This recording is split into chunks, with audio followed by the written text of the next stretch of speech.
Welcome to The Explainer.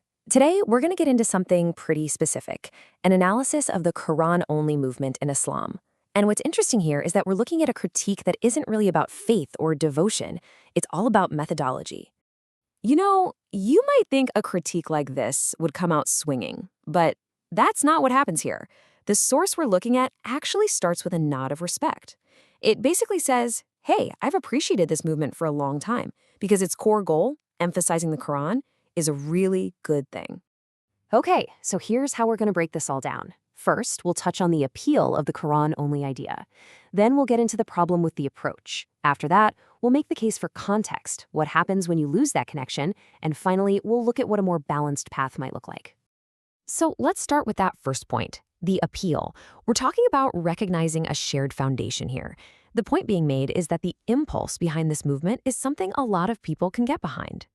And that positive contribution is pretty clear, right? It's this renewed, powerful emphasis on the Quran as the main source of guidance. So, let's be super clear. The argument we're examining isn't about if the Quran is the message. Everyone agrees on that. The whole thing comes down to how you're supposed to approach it. Okay, that brings us to the real heart of the critique, the problem of approach. Again, it's not about what you focus on, but how you do it. So the argument goes something like this. A lot of the movement's energy gets spent debating the tools, arguing with everyone else about why using only the Quran is the right way. And the critique says that this comes at the expense of actually using those tools, focusing on the guidance inside the Quran. And this leads to what the source calls a major issue. It's this idea that some proponents want to pretend that the Quran has somehow been discovered in the 21st century in a cave somewhere, basically treating it like it has no history, no context. In fact, the speaker goes so far as to call this approach academically dishonest and frankly impossible. Why?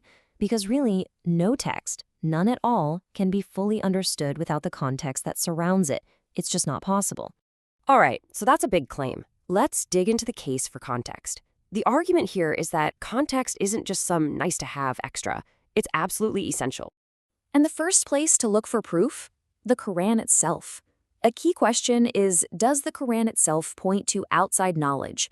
And the answer, according to this analysis, is a big yes. It's constantly referencing things its first audience would have just known. And here are some fantastic examples. The Quran talks about there being 12 months in a year, but it doesn't stop to list them all out. It mentions sacred months or the time for the Hajj pilgrimage in well-known months, but it assumes you already know which ones those are. It even mentions specific people, like Zayd, or events, like the Battle of Badr, without giving you the full backstory. It's written for an audience that's already in the loop. And it goes deeper than just historical events. It's baked right into the language. Think about it. Language is absolutely married to culture. You can't really pull them apart. An expression that's perfectly normal in one place can sound like total gibberish somewhere else. Here's a perfect little example of that. In Arabic, there's a common expression that translates literally as on my nose. What does it mean? Something like it's my pleasure or consider it done. But if you just hear on my nose in English, it's nonsense. The meaning is completely lost without that cultural context. Okay, to really drive this point home, the source uses a great analogy. Let's say I give you a perfect, pristine service manual for a Mercedes-Benz. So, step 1, you've got this flawless manual. Every detail is in there. But step 2, you don't actually have the Mercedes. And step 3, you don't have any tools, no wrenches, no experience working on cars. So what happens? That perfect manual is basically useless, right? Its potential is totally lost on you. The manual is the text, but the car is the context, and the tools are the tradition. So, if that's the problem, what are the consequences? This is where the critique argues that this isolated approach leads to losing a vital connection. The whole argument hinges on this. The Quran was revealed to the Prophet Muhammad. He's not an optional extra. He's the living, breathing connection between the divine message and us, the readers.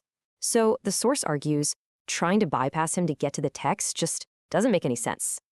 And when you try to do that, you end up with a whole bunch of disconnections. You're cut off from the prophet, yeah, but also from the entire historical community of believers. We're talking over 14 centuries. You're even disconnected from the tradition of Abraham, which the Quran itself says it's a part of. And this can lead to breaking away from things that are almost universally established, like the basic form of prayer. And that universality is a really big deal.